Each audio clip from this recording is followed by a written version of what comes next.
जोहार साथियों, मैं सरफराज कुरैशी और आप देख रहे हैं न्यूज स्टॉपेज।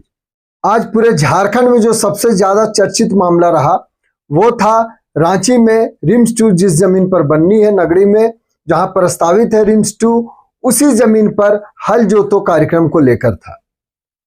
हल जोतो धान रोपो कार्यक्रम के तहत नगरी जमीन बचाओ संघर्ष समिति की आह्वान पर आज जिस प्रकार से राज्य भर के ग्रामीण, खास करके रांची के आसपास के क्षेत्रों के जो ग्रामीण आदिवासी समुदाय के लोग हैं वो जुटे रांची में। हालांकि पुलिस ने चारों तरफ से बैरिकेडिंग कर रखा था। रांची एसडीओ जो सदर एसडीओ हैं उन्होंने धारा 144 लागू कर दिया था, यानी 5 या 5 से अधिक लोगों के ठहरने पर वहां पर रोक लगा दी गई थी। इसके बावजूद जो इस कार्यक्रम के तहत ग्रामीण वहां धान रोपने पहुंचे हैं और काफ़ी संख्या में पहुंचे, उन्होंने पुलिस की तमाम तैयारियों को एक तरफ धरा बता दिया। हालांकि इसके दौरान जब वो लोग खेतों में पहुंचे, जब उन्होंने धान रोपनी शुरू की, हल चलानी शुरू की, तब तक जो पुलिस है उन्होंने बल प्रयोग भी किया, कई लोगों को रोका भी सड़क पर ही। दूसरी ओर गांव के पीछे से जो गली से गलियारे से लोग खेतों के मेड़ से उस स्थल तक पहुंच गए। पुलिस ने आंसू गैस के गोले भी छोड़े, लेकिन इससे बहुत ज्यादा दिक्कत ग्रामीणों को नहीं हुई, बल्कि आंसू गैस के गोले एक तरफ छोड़ते रहे और इससे ग्रामीण आक्रोश में आ गए और वो और खेतों में पहुंचने लगे। दोस्तों, ये नजारा बताता है कि आज रिम्स 2 जहां प्रस्तावित है जिस जमीन पर, यानी कांके के नगरी में, आज क्या स्थिति थी। इस कार्यक्रम के शुरू होने से पहले, यानी आज सबसे पहला जो पुलिसिया कार्रवाई हुई, जो पुलिस की कार्रवाई हुई, वो पूर्व मुख्यमंत्री चंपई सोरेन को मोराबादी स्थित उनके आवास पर हाउस अरेस्ट कर लिया गया। दरअसल चंपई सोरेन ने इस मामले को लेकर भी मुखरता से अपनी बात रखी थी। उन्होंने कहा था कि आदिवासियों की जमीन को किसी भी स्तर पर कब्जा नहीं लेने देंगे, यानी उन्होंने रिम्स 2 वहां पर निर्माण होने को लेकर विरोध जताया था। उनका कहना था कि ये खेतेरी जमीन है, यहाँ खेती बाड़ी होती है, इस जमीन को नहीं लिया जाए। और यही कारण था कि चंपई सोरेन को सुबह में पुलिस ने अरेस्ट कर लिया, चूंकि मामला लगा था कि ज्यादा बिगड़ सकता है, इसके कारण उन्हें हाउस अरेस्ट किया गया। लेकिन इसके बावजूद ग्रामीणों का उत्साह कम नहीं हुआ, खास करके जो आदिवासी संगठन इस कार्यक्रम के फेवर में थे, इस कार्यक्रम को चाहते थे करना, वो अपने लोगों के साथ में हुजूम उनका उमड़ पड़ा और वो खेतों तक पहुंच गए।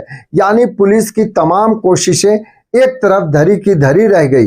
हालांकि आंसू गैस के गोले भी छोड़े गए, लेकिन इससे कोई फर्क नहीं पड़ा। यहाँ तक कि आंसू भी इसमें शामिल रही। लेकिन एक चर्चित जो चेहरा नजर आ रहा था, एक जो नई तस्वीर वहां दिख रही थी, वो था कि JLKM के सिल्ली से जो पूर्व विधानसभा के प्रत्याशी रहे और रांची संसदीय लोकसभा क्षेत्र के भी प्रत्याशी रहे हैं, देवेंद्र नाथ महतो, वो हल बैल के साथ उस स्थल पर पहुंच गए और उन्होंने खेत भी जोता। मतलब आज तस्वीरें कुछ अलग ही बयान कर रही थी। इतना ही नहीं, JLKM के सुप्रीमो टाइगर जयराम महतो भी उस स्थल पर पहुंचे, उन्होंने भी ग्रामीणों का उत्साह बढ़ाया।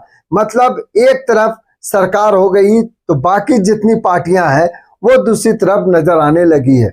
NDA में पहले ही इस मामले को लेकर उन्होंने समर्थन कर रखा है, जबकि JLKM भी पूरी तरह से इसके समर्थन में नजर आई। मतलब सरकार अब आगे क्या कदम उठाएगी, ये देखने वाली बात होगी। इधर चंपई सोरेन ने प्रेस कॉन्फ्रेंस किया। उन्होंने बताया कि पुलिस की लाख कोशिशों के बावजूद, सरकार की लाख कोशिशों के बावजूद आज ग्रामीणों ने इस कार्यक्रम को सफल बना दिया है। इन सब के बीच में एक तस्वीर जो आपको देखनी चाहिए। आज जो ग्रामीण विरोध करने पहुंचे थे, उन्होंने गुरुजी शिबू सोरेन जी का मुखौटा लगाया हुआ था। बहुत सारे तस्वीरों में आपको दिखेगी भी, बहुत सारे वीडियो में भी नजर आए होंगे। दरअसल ये मुखौटा क्यों था, इसके पीछे भी एक कहानी है। वो कहानी क्या है, वो कहानी हम आपको बताते हैं कि कुछ समय पहले जब अर्जुन मुंडा की सरकार थी, उसमें JMM भी शामिल था, ASU भी शामिल थी। उस वक्त यहाँ गुरुजी इसी जमीन पर खड़े हुए थे और उन्होंने नारा दिया था कि हल जोतो रोपा रोपो, यही वजह है कि उसी बात को लेकर ग्रामीणों ने, आदिवासी संगठनों ने उनका मुखौटा लगाया हुआ था। सबसे पहले आपको ये भी सुनाते हैं कि गुरुजी ने क्या कहा था, जो ये वीडियो सोशल मीडिया पर काफी जोर शोर से चल रहा है, काफी वायरल हो रहा है। देखिए क्या कहा था गुरुजी ने। हरवा तो जो तो न यार कैसे बचेगा। अधिग्रहण खेती लायक जमीन किसी भी कीमत पर सरकार के हाथ में नहीं जाने दिया जाएगा।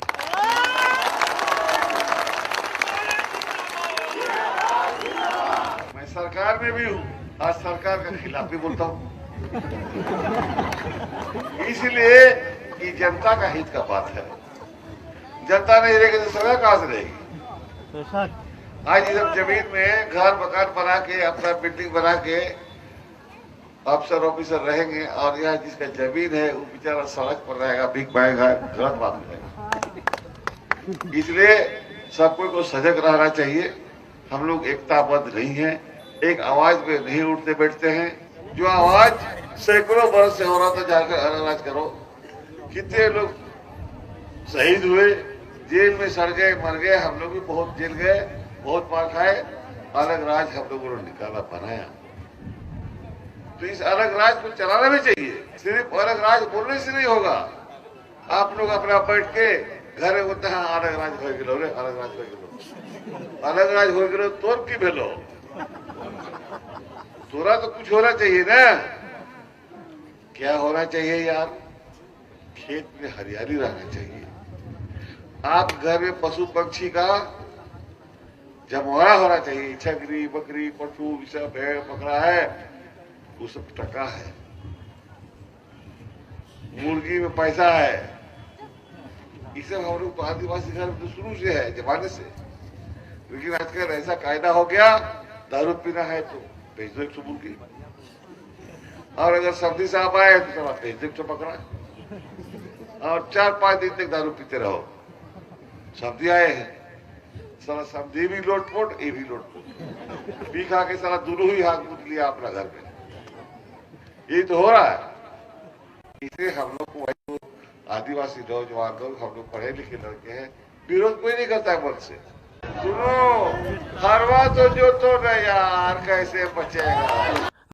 दोस्तों, अब इस मामले में जो रिम्स 2 में बनना है, जहां पर जिस नगरी की जमीन पर बनना है, उस मामले पर सरकार घिरती हुई नजर आ रही है। जिस प्रकार से आदिवासी संगठन के लोग खेतों में पहुंच गए, इसके अलावा भाजपा और अन्य राजनीतिक पार्टियों के कार्यकर्ता भी जिस प्रकार से नगरी में पहुंच गए, और पुलिस की लाख कोशिशों के बावजूद वो नगरी में उन्होंने जो कार्यक्रम था, उस कार्यक्रम को कहीं ना कहीं कर लिया। वो सफल भी माना जा रहा है, क्योंकि लाख कोशिशों के बावजूद हजारों की संख्या में लोग खेतों में पहुंचे, हल चलाया, रोपा, जो कार्यक्रम था उन्होंने कर दिखाया।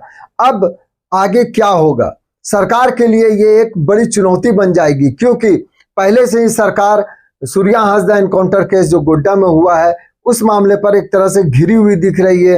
एनडीए की तमाम पार्टियां, बीजेपी, आजसू, चिराग पासवान की पार्टी वो, या जदयू, ये पहले से घेरने की तैयारी कर रही है।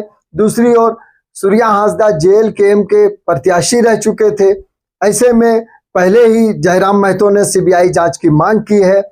अब देखना है कि विधानसभा का सत्र फिर शुरू होगा। ऐसे में पहले सरकार सूर्या हासदा मामले पर पहले से तैयारी थी। अब रिम्स में जिस प्रकार से आंसू गैस के गोले छोड़े गए और आक्रोश बढ़ा है, ऐसे में देखना होगा कि अब सरकार कैसे इसको संभाल पाती है। इन दोनों मामलों पर विपक्ष मुखर रहेगा, विपक्ष घेराव करेगा, विपक्ष दबाव डालेगा। एक और सीबीआई जांच की मांग हो रही है, तो दूसरी ओर जो रिम्स 2 यहाँ प्रस्तावित है, उसको किसी और जगह पर ले जाने की बात कही जा रही है। अब देखना है विपक्ष अपनी बातों को सरकार से मनवा पाएगी या नहीं। लेकिन अभी जो दृश्य दिख रहा है, जो अभी हालात दिख रहे हैं, उससे ये पता चलता है कि सरकार कहीं ना कहीं बैकफुट पर है। हालांकि जब इस मामले पर चर्चा होगी, सरकार का जवाब आएगा, तब पता चलेगा कि आगे क्या होना है। चलिए दोस्तों, फिर इसमें कोई नया अपडेट आता है, फिर कोई नई जानकारी आती है सामने, तो हम आपके सामने आएंगे, आपसे रूबरू होंगे और इस मामले पर फिर आपके सामने तथ्यों को रखेंगे, बातों को रखेंगे। तब तक के लिए हमें इजाजत दीजिए। आपसे अनुरोध है, गुजारिश है, इल्तिजा है कि अगर अभी तक आपने हमारे चैनल को सब्सक्राइब नहीं किया तो सब्सक्राइब कर दें, लाइक करें, शेयर करें, कमेंट्स करें। इससे और बेहतर करने की प्रेरणा मिलती है, हौसला मिलता है। बहुत बहुत शुक्रिया।